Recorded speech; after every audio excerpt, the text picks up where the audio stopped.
Live. Hey, it's Noel here. I'm with Ullapool Sea Savers. We're doing a special World Oceans Day chat. Again, we haven't done one for a while. So I'm joined today by Caillin, and we've also got Poppy's coming. We are socially distancing with our tape measure to ensure we stay far enough apart.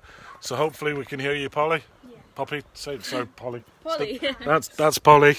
She's not taking part. Poppy is. Today we're going to talk about crabs. So who's going to start? I can, if you like. Up to you. Okay. So we've got a couple different types of crabs for you today. There are quite a lot of species of crabs in the world, and we have loads of really interesting crabs here in Scotland. So we're going to cover some of the really simple ones that you may have seen, and you can find these in rock pools and under rocks and by the shore, and sometimes even in creels, which we'll talk a bit about later. So to start, should we start with these ones? These are quite common, aren't they? These are the common shore crabs.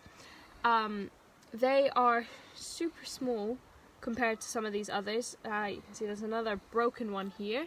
It's got some worms on its back. They are keelworm, keelworm, is it? that's the one. And they do get barnacles and other things.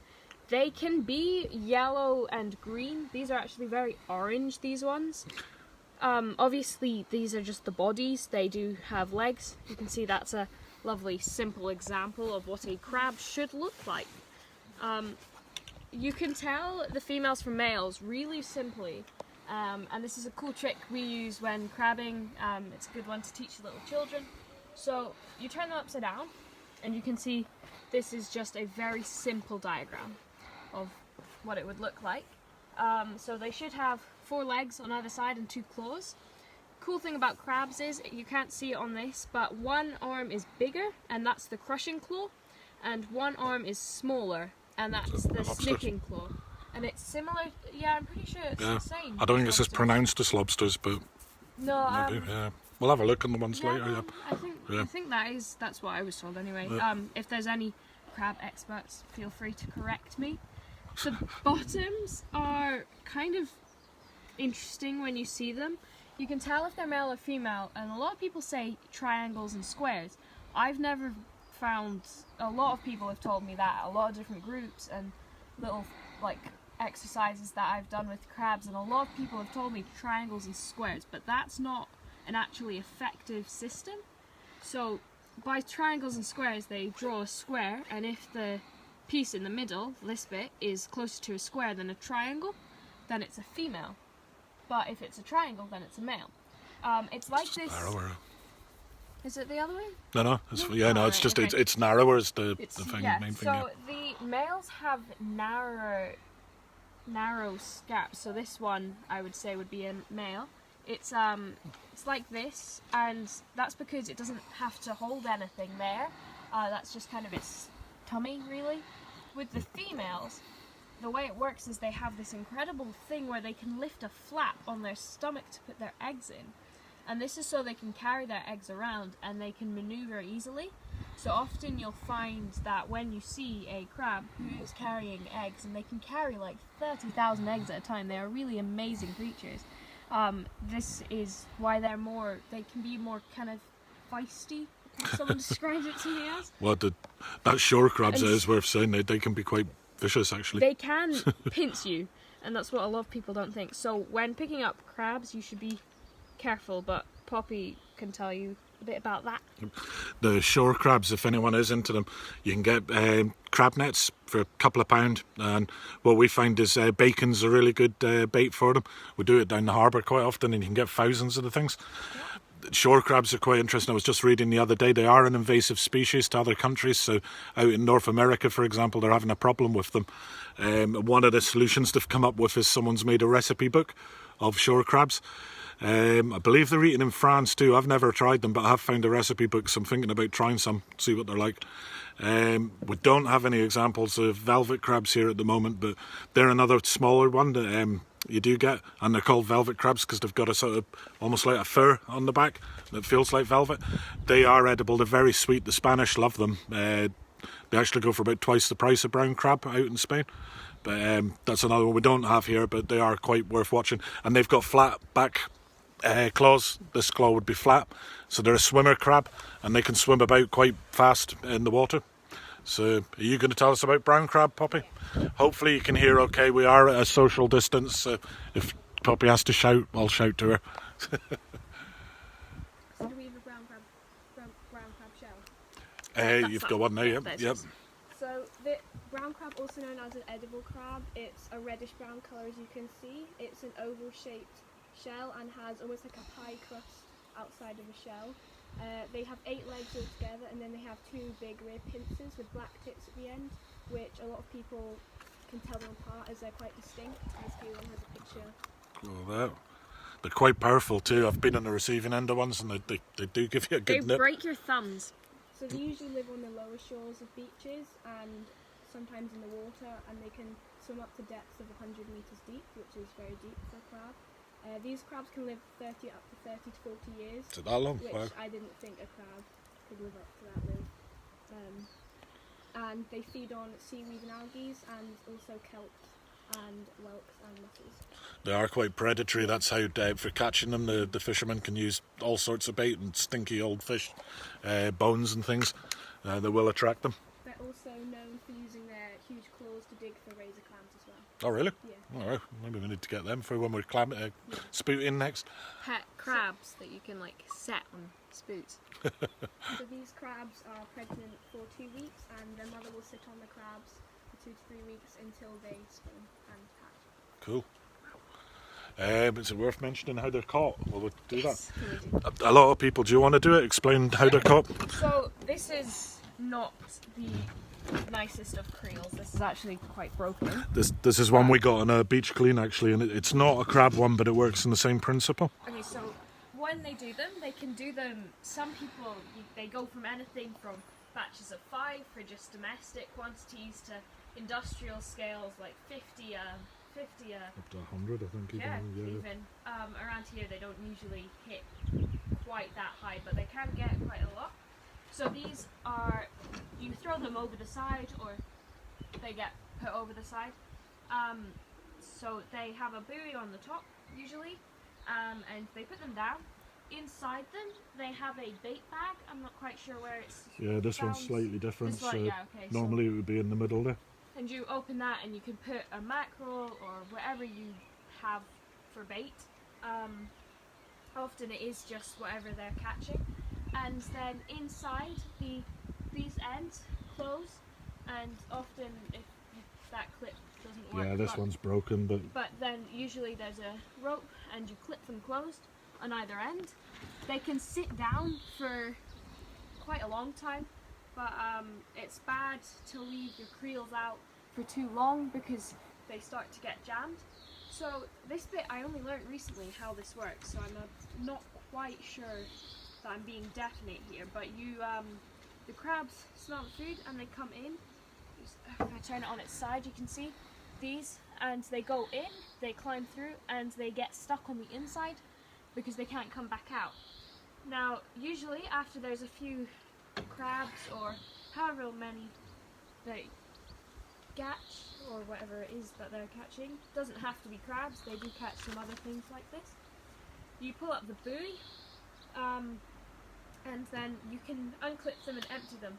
This is a really, really good and sustainable way of catching, because it means that if you have any bycatch, you can release it again. So a lot of the time if you catch green crabs or common shore crabs or velvet crabs or any other type of animal that you're not wanting to catch, you can take it out. So I've even seen eels that have been in these, and you can just put them back overboard, and usually they're alright. it's worth maybe highlighting a negative side of this. Okay, so the only thing about this is, if you've seen Kim Sawicki from Sustainable Seas, we had her around quite a lot. The entanglement issues with these can be pretty huge. We have a lot of problems with loose ropes, and obviously because you have a buoy on a rope trailing all the way to the surface, it needs to be long enough that you can still retrieve it when the tide is high. So often these do get a lot of problems with entanglement. We see a lot of minke whales each year get entangled by these, and even dolphins, porpoises, anything. Yeah. turtles we've even had up here. We've had leatherback turtles. So that's one of the reasons there's a lot of effort going into trying to see if ropeless gear is possible. At the moment, we're not sure. It's very expensive, but there's loads of research going in to try and minimise the rope in the water and the risk to entanglement for animals. If you are wanting to learn more, Sustainable Seas is a great project, and you can check that out as well on their Facebook. Yeah, that's a good plug for Kim. So yeah, I'll just run over that one because this one does look a bit confusing. This is actually a really narrow eye system. This one, like we said, we got it from a beach clean. These are actually used for wrasse. The fish farms are using wrasse now as cleaner fish instead of using chemicals. So they catch the fish live. So that's why this one's got a narrow eye. This is to stop lobsters and crabs actually going in. So different ones would have different size, and there are different types of pots. Some are much larger than this. Quite often on the industrial crabbing boats, like the ones from the Channel Islands I used to work on, used big inkwells. Huge and really heavy. It was the hardest work I've ever done in my life. So crabbing is hard work. Respect the guys that do it. If anyone's got any pictures of different pots and that you're using, please share them with us, and we will pass them about to the kids online to let people know, because I think it's quite important people understand where their seafood's coming from. What was that crazy fact you told me about China earlier? Oh, Scotland, 50% of China's crabs actually are exported from Scotland. How much? 50%. Is it that much now? I knew it had grown, yeah. That's been quite a big industry actually. It's put the price of crab up, and that was one of the problems with fishing at the moment because of the coronavirus. Is a lot of the markets have collapsed, but fortunately people are buying locally off the boats. We're also starting to see some markets starting to re-establish, and I think there's even stuff starting to go back out to China. So hopefully that'll help the boats, because it's quite an important industry for local small ports like Ullapool. Cool. So anything else? there's... What about a cool fact on crabs about if they lose a limb? If crabs lose a limb, then they can actually grow back, but it does take a while. And a lot of fishermen or other people who want a crab just pull off their claws for fun. Well, and to throw them eat. back in. So the lobsters are the same, and if they lose one, it will regrow. So sometimes you'll catch one, and it'll have a big, massive claw and a little small one. Something important to highlight here is when you take the claws off a crab, its only defense is it can run, but its only actual proper defense is its claws. And when you take these away, it's probably quite hard to take me seriously when I'm doing this, but when you take away the claws, if I just fold them up here, they not only look slightly weird, but they can't defend themselves, and crabs do attack each other, which is... We've put cameras down in Ullapool Harbour actually, and these shore crabs, they spend the majority of their life just fighting with each other. They love to fight, so it's really, really bad on the crab. Will probably die a worse death than if you were to just... Well, they can regrow, yeah, but it's but it basically takes not nice. The amount of time it's going to take it to regrow. At the rate that these fight each other, they've not got a very high survival rate. Yeah, apparently there's a lot of research going into it to see why they can regrow limbs, to see if it could be applied to humans. And they reckon that we could regrow a leg, but apparently we'd walk sideways. Oh, that took me a while. That isn't a fact. Oh, that's a very, very bad. So. Oh, we've got two surprise mystery guests. So we have with us today the crabs. What did they call them? God, they were really bad names as well, weren't they? Where'd you get them? Oh, okay. So this is Philip and Filipina. That was them. We got these from Josh Talbot down at the pier. Bonamy was his boat, and he's really great. These were really nicely donated to us, and they will be going back in the sea. So we have Poppy's got a female over there, and this is a male. You can see they are massive. I've never seen them this big, but they can actually get bigger. Can you show the difference between the male and females? Yes, but it's a bit scary. So, Poppy, do you want to get yours? You get yours? You can put yours out on the table. The claws are disabled. It's worth mentioning that. So what they do is there are a couple of different ways people do this. I can't remember the names. If you would, So when they get them, because when they transport them, they keep them live in the tanks, and especially the big boats. There's a Vivier tank. The boat's actually like a massive tank. So to store these for a few days and then put them in lorries and transport them, if they were all fighting, they'd be ripping each other apart. So there's two techniques they do. You just crack the cartilage in the claw. On these ones, it's been done on the inside, down there. That's called English nicking. There's another technique up on the top called French nicking. The trouble with the French nicking is it can still get knocked open and reclose, so they can still cause a nip. But with these ones, these are disabled, so... this could very easily break your finger. You can see the I size. have been nipped by a tiny one, and I can tell you right now that hurt really, really bad. So that was probably one around like this size. If you got nipped by this, it could take your fingers. I don't know if it'd take it off, but it would hurt. It could crush it. I can say that from definitely. experience. You can see its face. It's got this mouth. It's pretty gross looking, and it's got two antennae. It can't do anything that I know of with them apart from sense a bit more. Yeah. You can see the tiny little eyes. I read that they were designed like this, with the tiny eyes. So because they do fight so much and because they do get in a lot of scraps, eyes are quite important to them. Oh, just seen one just withdrew there. Oh yeah. So is that what they do? So, They can hide them? Yeah, they can actually get rid of their eyes. I don't want to hurt it by Yeah, that one's done it itself. I'm just trying to... If I...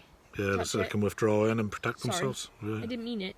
I mean, they do look like they're armoured. They are insane looking things.